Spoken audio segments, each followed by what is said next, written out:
Athletics की दुनिया की बात करते हैं, हमारे जहन में बस एक ही नाम आता है और वो नाम है उसेन बोल्ट का। आज हमारे साथ उसी ही फील्ड के गुरु शिष्य की जोड़ी मौजूद है जो हमें इस जर्नी के बारे में बताएंगे। तो निसार, मैं आपसे पहला सवाल पूछना चाहूँगा। खेलो इंडिया में स्वर्ण पदक जीतने के बाद जब आप जमैका गए थे, आप उसेन बोल्ट से मिले, आप योहान ब्लेक से मिले और वहाँ पे मैंने सुना है कि आपने एथलेटिक्स मीट में पार्टिसिपेट भी किया था। तो आपका कैसा एक्सपीरियंस रहा? पहले तो मैं बताना चाहूँगा वहाँ का हर एक चीज़ बहुत डिफरेंट है हमारी कंट्री और उनकी कंट्री से। जैसे हमारे यहाँ पर क्रिकेट का इतना क्रेज़ है, वहाँ पर एथलेटिक्स का उतना ज़्यादा ही क्रेज़ है। वहाँ मतलब बच्चा स्कूल में जाते ही एथलेटिक्स करने लग जाता है और यहाँ हमारे जैसे गलियों में क्रिकेट खेलने लग जाते हैं, तो वहाँ पर भी ऐसे ही गली, वहाँ पर जो रोड है वहाँ पर वो यूज़ करने लग जाते हैं रनिंग के लिए, थोड़े स्पीड वर्क के लिए, क्योंकि वहाँ पर हिल एरिया ज़्यादा है तो ट्रैक वगैरह कम है थोड़े, तो वो घर के बाहर भी कर लेते हैं और जो जिस ट्रैक पर उन्हें मौका मिलता है उस पर भी कर लेते हैं। तो हमें वहाँ पर बहुत कुछ देखने को सीखने को इसलिए मिला क्योंकि हम जिस काम के लिए गए थे वही काम हमें हर जगह दिख रहा था। और सबसे अच्छी बात ये है कि जहाँ भी नज़र मारते थे तो वहाँ पर भी वो ओलंपिक चैम्पियन होता था, अगर वहाँ मार देते तो वहाँ पर भी ओलंपिक गोल्ड मेडलिस्ट होता था। मतलब वहाँ पर एक ग्राउंड वो ऐसा है कि वहाँ पर जो भी प्लेयर होता है वो ओलंपिक मेडलिस्ट ही होता है। और उन्हें देखकर हम तो पहले तो विश्वास नहीं होता कि हमें इतनी अच्छी अपॉर्चुनिटी मिल रही है यूएसए जमैका जाने के लिए और उसेन बोल्ट से मिलने के लिए। हमें तो पता भी नहीं था, मुझे तो कभी मैंने सोचा भी नहीं था कि ऐसा कभी होगा भी। बस यही सोचा था कि बस नेशनल जीतेंगे, इंटरनेशनल खेलेंगे अपने देश के लिए और अच्छा करेंगे, पर कभी ये नहीं सोचा था कि उसेन बोल्ट के एकेडमी में जाके ट्रेनिंग करना, ये तो हमारे लिए बहुत बड़ी अपॉर्चुनिटी थी और बहुत ऑसम था। वहाँ पर जाना, वहाँ का फूड, वहाँ के लोग बहुत रिस्पेक्टिव है, वहाँ पर बहुत अच्छे लोग हैं और बहुत कुछ सीखने को मिलता है क्योंकि वहाँ का हर एक प्लेयर हर एक बच्चे से बात करता है, उसे टाइम देता है अपने अगर आप कुछ भी उसके बारे में पूछते हैं तो वो बताते भी वहाँ पर और मोटिवेट भी करते हैं। जो भी आपको पूछना है वहाँ पर वो सब कुछ बताते हैं वहाँ पर। और दूसरी बात ये है वहाँ पर माहौल बहुत अच्छा है। माहौल जैसे कि वहाँ पर टेंशन नहीं लेते हैं, अच्छे से ट्रेनिंग करते हैं और फ्री रहते हैं। अब यहाँ हमारे एथलीटों को टेंशन ही होती है, जैसे नौकरी की भी हो गई, स्कूल की पढ़ाई भी हो गई, बहुत सारी चीज़ें होती हैं। वहाँ बस एथलेटिक्स ही करना है और अच्छे से करना है और बस। तो बॉटम लाइन ये है कि वहाँ पे स्पोर्ट्स को ज़्यादा एक अलग अच्छी फील्ड देखी जाती है कि सिर्फ ये नहीं कि पढ़ाई के साथ साथ कुछ चल रहा हो जैसे भारत में देखा जाता है। तो अब हम वापस आते हैं, जमैका से दिल्ली लौटते हैं और आपके बचपन में दाखिल करते होते हैं। तो निसार, आपने कब डिसाइड किया कि मेरे को एथलेटिक्स में आना है और मेरे को यहाँ पे मतलब इसमें कॉम्पीट करना है? मैंने डिसाइड किया ही नहीं था कि मुझे एथलेटिक्स में आना था, क्योंकि मुझे पता ही नहीं था कि एथलेटिक्स होता ही क्या है, क्योंकि मुझे भागना ही नहीं आता था। मैं तो ऐसे ही भागता रहता था वहाँ पर गलियों में, जो मैं स्लम में रहता था वहाँ के जो ट्रैक है, रेलवे ट्रैक है, उस पर भागता रहता था।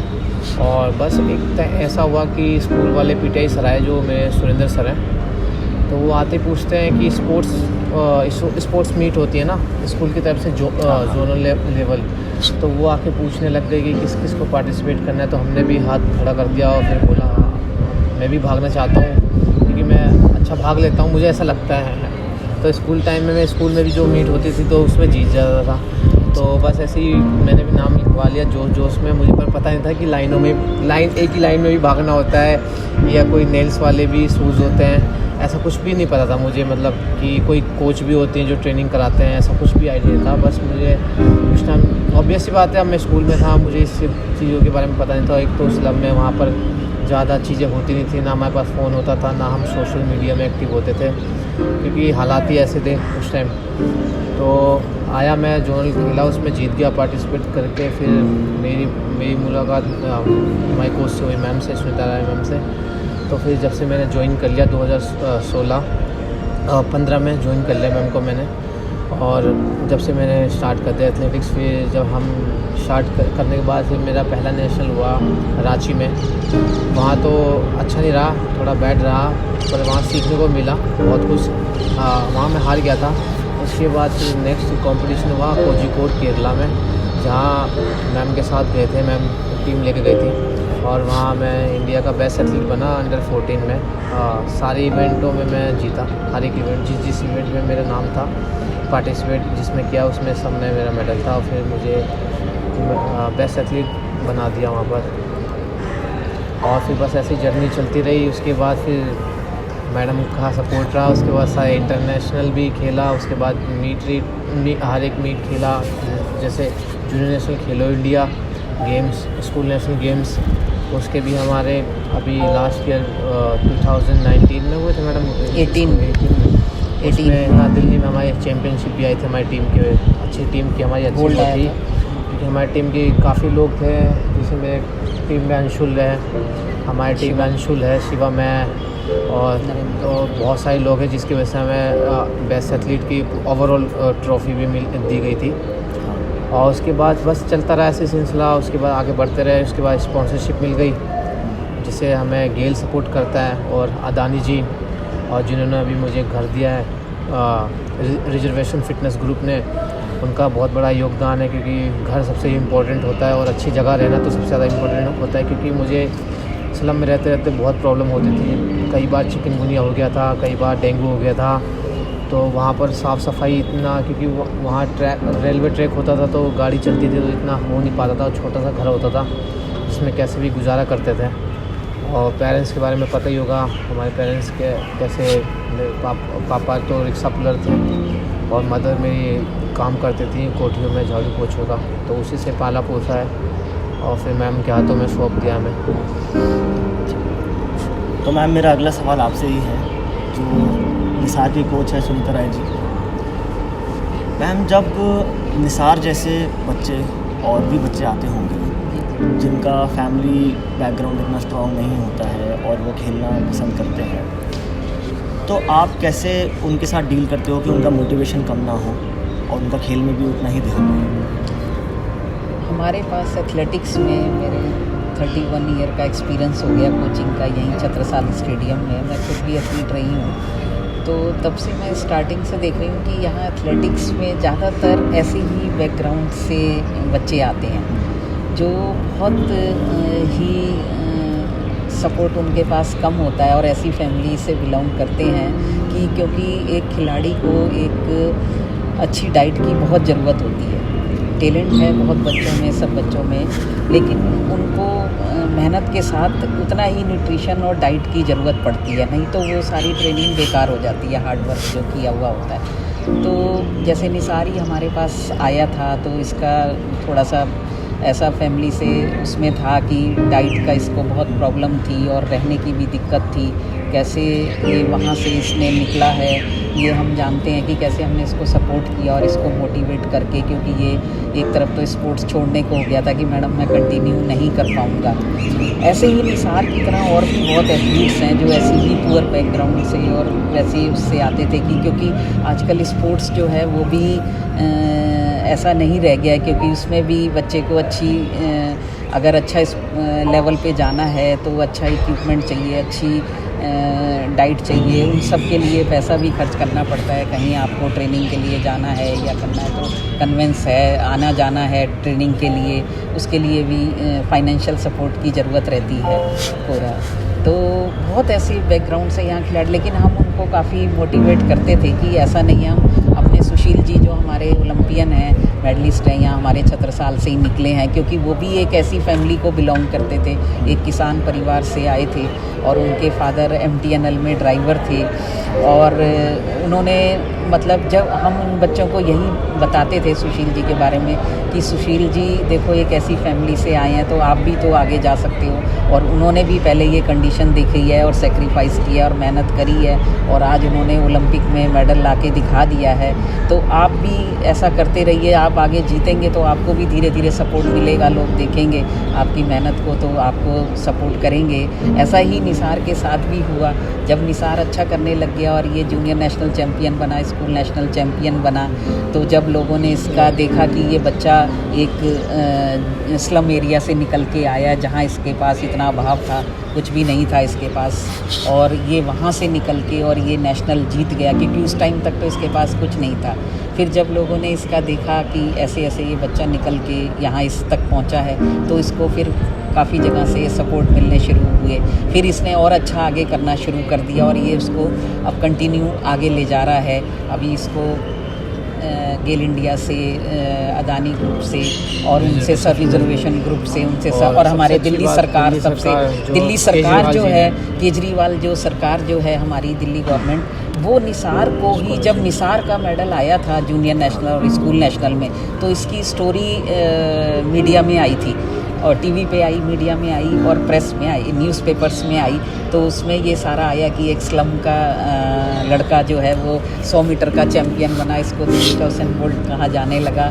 तो उन्होंने खुद इसको, हमारे जो डिप्टी डायरेक्टर यहाँ धर्मेंद्र सर, आशा मैडम हैं, सुशील जी हमारे जो खुद ओलंपियन खिलाड़ियों के आदर्श हैं, उनको फ़ोन करके खुद बोला कि आप इस बच्चे को लेके हमारे पास आएँ। फिर उन्होंने सारी ये कंडीशन जानी कि कैसे कैसे क्या वो हुआ कि हम कैसे स्कीम ला सकते हैं। तो फिर यही देख के हमने सबने उनको ये चीज़ बताई कि इंडिया में ग्रास रूट लेवल पर जब खिलाड़ी को ज़्यादा ज़रूरत होती है तब ऐसी स्कीम बननी चाहिए। उस टाइम पे खिलाड़ी के पास जब कुछ नहीं होता, जब जीत के आ जाता है तब तो सब कुछ मिलता है, लेकिन जीतने से पहले जब वो इतनी मेहनत करता है और उसके पास कुछ नहीं होता, तो ऐसी स्कीम हमारी होनी चाहिए कि जो बच्चे को ग्रास रूट लेवल से उसको ऊपर ले जाए। तो तब हमारे मुख्यमंत्री केजरीवाल सरकार ने उन्होंने ये स्कीम बनाई हमारे ऑफिसर्स के साथ बैठ के। उसमें सारी एक एक्सपर्ट कमेटी ली जो ओलंपियन थे, उसमें कर्णम मल्लेश्वरी जी, खजान सर, मनीषा मल्होत्रा, काफ़ी ये शूटर थे, गगन सोडी, और हमारे सुशील जी तो हैं ही हेड सारे उसके, और डिप्टी डायरेक्टर धर्मेंद्र सर जो हमारा ये सारा देख रहे थे। तो उन सब से मिल के ये स्कीम बनाई गई मिशन एक्सीलेंस। उसमें इंडिया के टॉप 8 एथलीट जो रैंकिंग में हैं उनको 16 लाख रुपए ट्रेनिंग के लिए 2 साल के लिए, सिर्फ दिल्ली के जो ओनली दिल्ली के एथलीट हैं उनको 16 लाख रुपए मिशन एक्सीलेंस के तहत ट्रेनिंग के लिए हर साल दिए जाएंगे। और ऐसे ही एक जूनियर बच्चों को, अंडर 14 और अंडर 17 बच्चों के लिए स्टेट लेवल की स्कीम लाई गई, प्ले एंड प्रोग्रेस। तो उसमें अंडर 14 लेवल पे जो बच्चे स्टेट लेवल में टॉप 3 में हैं उनको 2 लाख रुपए, और अंडर 17 में 3 लाख रुपए उनकी ट्रेनिंग के लिए। उसमें उनका डाइट का, इक्विपमेंट का, उनका जो कोचिंग का है, वो आने जाने का कन्वेंस है, तो वो सारा खर्चा उनका खिलाड़ी का, और उनका मॉनिटरिंग होगी कि बच्चा परफॉर्म कर रहा है या नहीं कर रहा है। तो 2 साल तक उन्होंने कि बच्चे को हम ये देंगे स्कीम का एडवांटेज।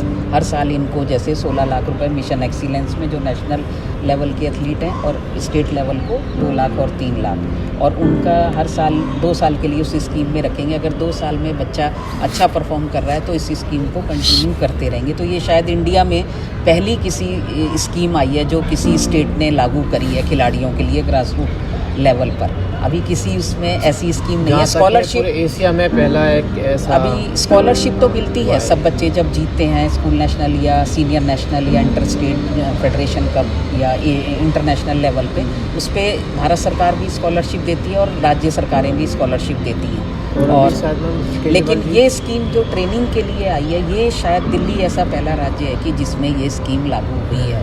और ये कब से स्टार्ट हुई है मैम? ये अभी इसी स्कीम को स्टार्ट हुए 2 साल हो गए। हाँ, जिसमें निसार भी है हमारा और अंशुल है। काफ़ी बच्चे जो हमारे दिल्ली के हैं वो इस स्कीम का, अभी अमोद जैकब है जिसने अभी ये इंडियन ग्रैंड प्रिक्स में 70 की 400 मीटर लगाई है, वो भी इस स्कीम के अंडर में हैं। वहीं पे अक्षय नैन हैं, बहुत बच्चे हमारे दिल्ली के हैं जो टॉप 8 नेशनल में रैंकिंग में थे, वो उनको 16 लाख रुपए दिल्ली सरकार से चेक मिला था ट्रेनिंग के लिए। तो उसका एडवांटेज भी दिख रहा है काफ़ी कि बच्चे इम्प्रूवमेंट कर रहे हैं काफ़ी, और क्रेज़ भी बढ़ा है बच्चों का एथलेटिक्स की तरफ कि कुछ अब एथलेटिक्स में अच्छा होने लगा और मिल रहा है। सरकार की तरफ से भी काफ़ी मदद मिल रही है उसमें। तो अब ये है कि ये इतना सपोर्ट होने से खिलाड़ी अपना और हार्ड वर्क फिर करता है और आगे अपना मेहनत से आगे। अब हम यही चाहते हैं कि अगर इस तरह की स्कीमें आएँ तो हमारा जो एक अधूरा सपना है कि ओलंपिक में गोल्ड का, इंडिया का, कंट्री का हमारा ओलंपिक में मेडल आए, स्पेशली हमारे रेसलिंग में, बैडमिंटन में और हॉकी में, इन शूटिंग में, इनमें तो हमारे मेडल आते रहे हैं, ओलंपिक में आए हैं। हॉकी में तो हमारा 8 बार ओलंपिक में गोल्ड भी आया है, लेकिन अभी 80 के बाद से उसमें भी मेडल रुक गया है। तो अभी हमारा यही है कि जो एथलेटिक्स में नहीं हुआ कि ओलंपिक में मेडल का जो अभी इंडिया का सपना है वो पूरा हो, कि एक हमारा ओलंपिक में मेडल आए। क्योंकि 1900 ये हमारे पीटी उषा सेकंड के 100वें हिस्से से चूक गई थी, वो चौथे नंबर पे रह गई थी 400 मीटर हडल में। तो वो बहुत बड़ा, नहीं तो एक हिस्ट्री बन जाती हमारी कि ओलंपिक में इंडिया का एथलेटिक्स में एक मेडल होता पूरा। क्योंकि पीटी उषा अपने टाइम की गोल्डन गर्ल रही हैं एशिया में, लेकिन ओलंपिक का उनका भी मेडल का सपना चूक गया। और अंजू बॉबी जॉर्ज वर्ल्ड में तो उनका भी मेडल आया, 3rd ब्रॉन्ज मेडल आया, लेकिन ओलंपिक में अभी तक हमारा मेडल नहीं है। तो वही एक है कि हमारी तो, मैं तो एक कोच हूँ, तो हमारा तो एक है कि ओलंपिक में हमारा एथलेटिक्स में इंडिया का कोई भी एथलीट जो है वो मेडल लेके आए ओलंपिक में। मैम, जैसे आपने 3 पर्सनालिटीज़ के जो दिग्गज रहे हैं एथलेटिक्स के फील्ड में इंडिया में, इन लोगों का नाम लिया, और एक रोल मॉडल सेट करना बहुत ज़रूरी होता है। जैसे जब हम 1983 में क्रिकेट वर्ल्ड कप जीते थे, उसके बाद क्रिकेट उभरना शुरू हुआ। उसके बाद क्रिकेट बहुत हो। ऐसे ही जब हमको फुटबॉल खेलने की अपॉर्चुनिटी मिली थी वर्ल्ड कप में, लेकिन हम वहाँ नहीं जा पाए, इसलिए फुटबॉल भी स्ट्रगल कर रहा है। फुटबॉल भी स्ट्रगल कर रहा है। लेकिन आपको क्या लगता है कि जैसे अभी एथलेटिक्स की फील्ड में कोई रोल मॉडल नहीं खड़ा हो रहा है? ये 3 नाम आते हैं, पीटी उषा, मिल्खा सिंह, श्रीराम सिंह, GS रंधावा, लेकिन वहीं फिर ओलंपिक में मेडल की कमी है। तो ये रोल मॉडल क्यों नहीं सेट हो पा रहे हैं, और कहाँ कमी रह रही है कि हम क्वालिफाई भी नहीं कर पा रहे हैं एथलेटिक्स की जो 100 मीटर की दौड़ है और 200 मीटर की दौड़ है? तो थोड़ा सा आप उस पर प्रकाश डालें। हाँ, जहाँ तक अभी कुछ हमारा जो एक इंडिया का, आपको एक जो मैं बताती हूँ कि हमारा थोड़ा सा स्प्रिंट्स में, क्योंकि आप चाहें उसे जेनेटिक लगा लें या फिजिकली लगा लें या न्यूट्रिशन की कमी लगाएं या कुछ लगाएं, कुछ तो ऐसा है कि जो हमारा स्प्रिंट जो है अभी वो एशिया, ओलंपिक की बात तो बहुत दूर है, अभी वो एशियन गेम्स में ही अभी काफ़ी पीछे है स्प्रिंट्स में, 100-200 में स्पेशली। क्योंकि 400 मीटर्स में तो आप अगर पीछे हिस्ट्री देखेंगे तो हमारा हमेशा 400, 800, 1500, 5000 इनमें हमारे इंटरनेशनल लेवल पे काफ़ी मेडल्स हैं। एशियन गेम्स में भी हमारे गोल्ड आए हैं काफ़ी। इवन अगर आप पीटी उषा का छोड़ दें, उसने तो 100 मीटर में भी मेडल लिया है स्प्रिंट्स में, या डूटी चंद और इनके कुछ हैं, लेकिन बहुत ही कम एथलीट्स हैं जिनका स्प्रिंट में हमारा मेडल आया है। तो कुछ आप ये लगाएं कि क्योंकि 100 मीटर के लिए बहुत एक्सप्लोसिव स्ट्रेंथ और बहुत ही ताकत और स्पीड स्ट्रेंथ की और ज़रूरत होती है, तो वो थोड़ी कहीं ना कहीं हमारे एथलीटों में उसकी वो है। हालांकि ऐसा नहीं है, हमारे इंडिया कैंप भी लगते हैं, बाहर से कोचेस भी यहाँ पर आके ट्रेनिंग देते हैं, और एथलीट्स भी जो हमारी इंडिया की पोडियम स्कीम है उसके तहत हमारे एथलीट्स भी बाहर ट्रेनिंग के लिए 3 मंथ्स 4-6 मंथ्स के लिए बाहर भेजे जाते हैं कंट्री में, क्योंकि अब तो काफ़ी सपोर्ट मिल रहा है, स्टेट गवर्नमेंट हो चाहे इंडियन गवर्नमेंट हो, सब जगह से सपोर्ट है कि एथलीट्स को बाहर ट्रेनिंग के लिए भेजा जाए। लेकिन कहीं ना कहीं कुछ ऐसा हमारा है कि, क्योंकि एक आप अगर उसेन बोल्ट, योहान ब्लैक, इनको ही देखिए, असाफा पावेल को, इनको देखिए कि अगर आप निसार का ही देखेंगे, हम निसार को अगर उसेन बोल्ट के साथ खड़ा करते हैं तो उसेन बोल्ट की हाइट देखिए, निसार की देखिए, और उनकी स्ट्रेंथ देखिए, योहान ब्लैक को देखिए कि कितनी मस्कुलर उनकी स्ट्रेंथ बॉडी होती है कि ये उनके आगे टिकते नहीं हैं। तो वो तो बॉडी बिल्डर ज़्यादा लगते हैं, बिल्कुल वो लगते हैं बिल्कुल कि ऐसे अभी एकदम करेंगे और बिल्कुल ख़त्म। नहीं तो कोई सोच नहीं सकता था, हम तो स्पेशली सोच ही नहीं सकते थे कि 958 में भी 100 मीटर जा सकती है। तो वो एक उसेन बोल्ट ने कर दिखाया था जमैका के एथलीट ने कि 958, हमारे कई एथलीट 80 मीटर दौड़ा करते थे। जब मैं बच्चों के टाइमिंग लेती थी तो 9.5 में उनका 80 मीटर का टाइमिंग जाया करता था। तो हम सोच नहीं सकते थे कि क्योंकि सबसे पहले कार्ल लुइस, इन्होंने जो और एथलीट हमारे जो ये रहे थे, माइकल जॉनसन, जिन्होंने 100 से 10 पॉइंट से नीचे का टाइम दिया था, 9.89 की लगाई, फिर 979 पे आया, फिर नीचे करते। लेकिन 958 तो किसी ने नहीं सोचा था कि कोई ऐसे चीते की तरह भी 958 की रेस लगा सकता, और वो उसेन बोल्ट ने कर दिखाया था। और इतनी हाइट लंबी, इतनी उनकी स्ट्रेंथ है, जब वो स्टार्ट लेते हैं पता ही नहीं चलता कब 100 मीटर के एकदम ख़त्म ही हो गई, स्टार्ट लेते हैं और छोड़ देते हैं। स्ट्राइड भी, उनकी स्ट्राइड लेंथ इतनी लंबी होती है पूरे, तो स्टार्ट लेते ही उनकी फिनिश हो जाती है रेस। तो बहुत सारी ऐसी चीज़ें हैं। हमारा अभी वॉक पे इवन लॉन्ग डिस्टेंस में और मैराथन में, इन सब में थोड़ा स्टैंडर्ड 800 में, 1500 में, 5000 में, इनमें तो अभी ठीक चल रहा है। एशिया में भी हमारा और ओलंपिक के लिए भी क्वालिफिकेशन 4x4 रिले में हमारा काफ़ी सालों से टीम्स जा रही हैं, मेल फीमेल दोनों में, स्पेशली फीमेल में तो लगातार ओलंपिक में हमारी टीम जा रही है। लेकिन अभी स्प्रिंट्स के लिए क्वालिफिकेशन हमारा, क्योंकि हमारा अभी जो इंडिया रिकॉर्ड है ओलंपिक क्वालिफिकेशन ही अभी का आप ले लीजिए, टोक्यो ओलंपिक के लिए हमारा 10:02 है क्वालिफिकेशन ओलंपिक के लिए, और हमारा इंडिया रिकॉर्ड ही अमिया मलिक का 10.22 का है। तो अभी कोई उसके आसपास दौड़ नहीं रहा। जो अभी रिसेंटली भी हमारे टाइमिंग गए हैं तो वो 10:03, 10:04 की उसमें ही चल रहे हैं, क्योंकि एक एक पॉइंट तोड़ना भी बहुत ही टाइम लगता है, स्पेशली स्प्रिंट में। मिडिल लॉन्ग डिस्टेंस में तो फिर भी टाइम टूटता है, लेकिन स्प्रिंट्स में टाइम लगता है थोड़ा सा टूटने के लिए। तो थोड़ा सा रीज़न तो एक ये भी है, न्यूट्रिशन का भी रीज़न है, जेनेटिक भी है हमारा, फिज़िकली क्लाइमेट भी हमारा वहाँ से डिफरेंस है, टेक्निकली भी डिफरेंस है हमारा। लेकिन ये है कि ऐसा नहीं है कि ऐसा नहीं हो सकता, सब कुछ संभव है, सब कुछ हो सकता है। जो चीज़ नहीं हुई वो अब आगे हो सकती है, कि जो हमारा एक स्प्रिंट का है कि तो ऐसा एथलीट, अब जैसे निसार है, ये भी यही कहता है, मैं इसको बोलती हूँ कि आप निसार 400 मीटर स्टार्ट करो, तो ये कहता है नहीं मैडम अभी तो मैं 100-200 पे ही फोकस करूँगा, और जो नहीं किसी ने किया वो मैं करके दिखाऊँगा। मैं तो इसे समझाती हूँ कि आप धीरे धीरे 400 पे आओ, क्योंकि स्प्रिंट्स का हमारा नहीं है इतना, एशिया लेवल में ही नहीं इतना वो है। आप 10 डेड की भी लगा लोगे तो भी नहीं हम उसके आसपास ओलंपिक के उसमें पहुंच पाएंगे। तो ये कहता नहीं मैडम मुझे अभी इसी में आप रहने दो, मैं अभी 100-200 में ही कुछ करके दिखाऊंगा पूरा। तो यही है, लेकिन ऐसा नहीं है। आगे हमारा तो कोशिश रहेगी कि स्प्रिंट में भी इंडिया का ओलंपिक में एथलीट जाए और वहाँ मेडल लेके आए, हमारी तो एक ये रहेगी बिल्कुल। तो बिल्कुल आएगा मैम। जैसे अभी ये पता है आपको, हम एक महामारी से जूझ रहे हैं जी जी, और बहुत मुश्किल हो रही है, क्योंकि सारे इंस्टीट्यूशन बंद हो गए थे, स्पोर्ट्स फैसिलिटीज़ सारी बंद थी, हम ट्रेन नहीं कर पा रहे, बच्चे स्कूल ही नहीं जा पा रहे थे, तो स्पोर्ट्स तो बहुत दूर की बात निकल पा रहे थे।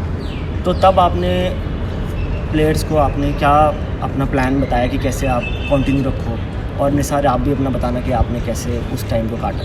मैं पूरे लॉकडाउन में अपने एथलीट्स से, सभी जितने भी हमारे एथलीट्स थे उनसे फ़ोन से टच में रही, क्योंकि हम लोग बाहर, जैसे ही अचानक से लॉकडाउन लगा था मार्च में, तो एकदम से सभी को घर में बैठना पड़ गया।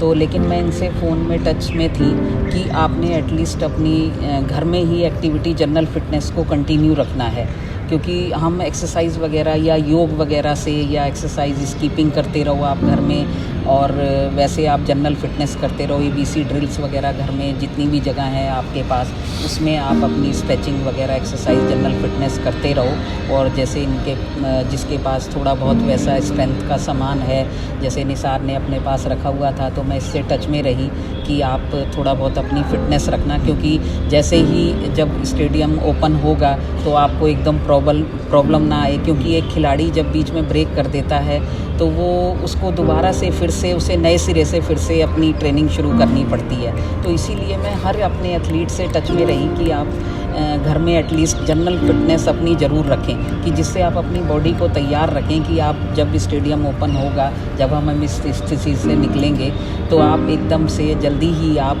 अपनी उसी शेप में आप आ जाएंगे और ट्रेनिंग के लिए आप जल्दी प्रिपेयर हो जाएंगे कंपटीशन के लिए। तो हर खिलाड़ी से बराबर फ़ोन से इनसे फीडबैक लेती रही, और ये लोग भी टच में रहे, और ये लोग अपनी ट्रेनिंग घर के अंदर ही अपना फिटनेस वर्क करते रहे। आज ये उसी का परिणाम है कि हम जैसे ही लॉकडाउन के बाद हमारा स्टेडियम ओपन हुआ, तो कुछ हमने लिमिटेड एथलीट्स ही, क्योंकि पेंडेमिक की वजह से, कोरोना की वजह से ज़्यादा एथलीट्स को तो अलाउ नहीं किया गया, तो जो हमारे मेन मेडलिस्ट बच्चे थे हमने उनको अलाउ किया था। तो उनको जैसे ही हमने स्टार्ट किया तो ये फिट थे बच्चे, क्योंकि ये फिटनेस कर रहे थे घर में ही, और इन्होंने बहुत जल्दी रिकवर कर लिया, और अब इनकी ट्रेनिंग अच्छी चल रही है। कुछ बच्चों के अभी रिसेंटली हमारे junior federation, junior national competition हुए, अभी दिल्ली स्टेट हुई, तो उसमें हमारे काफ़ी सारे मेडल्स आए। और अभी हमारी लड़की ने अभी 100-200 में अंडर 20 फेडरेशन तरनजीत कौर ने 11-7 की 100 लगाई। ये लॉकडाउन के बाद जो ट्रेनिंग का ही परिणाम था कि उसने इतना अच्छा जो फिटनेस करती रही घर में। और हमने किसी बच्चे को क्योंकि बच्चे थोड़ा डिप्रेस से हो रहे थे, तो उनको मोटिवेट करते रहे कि आप जब भी अपना अच्छा करते रहो और अच्छा ही होगा। जैसे इस स्थिति से निकलेंगे और आपके लिए सब अच्छा होगा, अच्छे कंपटीशन आएंगे और आप जीतोगे और अच्छा करोगे, इंडिया का नाम रोशन करोगे पूरा। और वही हुआ अभी, जैसे ही कंपटीशन अचानक से आए और बच्चों का जो रिजल्ट देखा वो काफ़ी अच्छा रहा। मेरे भी 2 एथलीट अभी तरणजीत निसार के साथ ही प्रैक्टिस करते हैं, 100 200 गोल्ड आया अंडर 20 फेडरेशन नेशनल में और जूनियर नेशनल में। अंशुल का भी गोल्ड आया 100 मीटर में।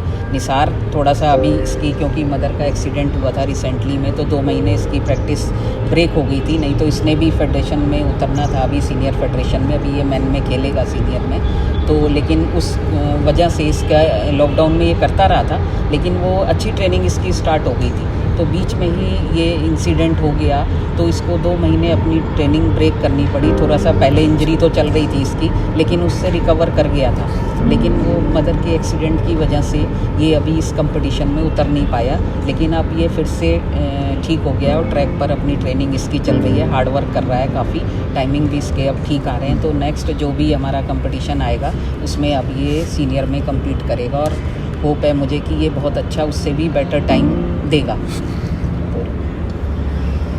ठीक है, बहुत बहुत धन्यवाद आपका समय देने के थैंक लिए। यू। बहुत अच्छा लगा आप लोगों से बात करके। Thank you.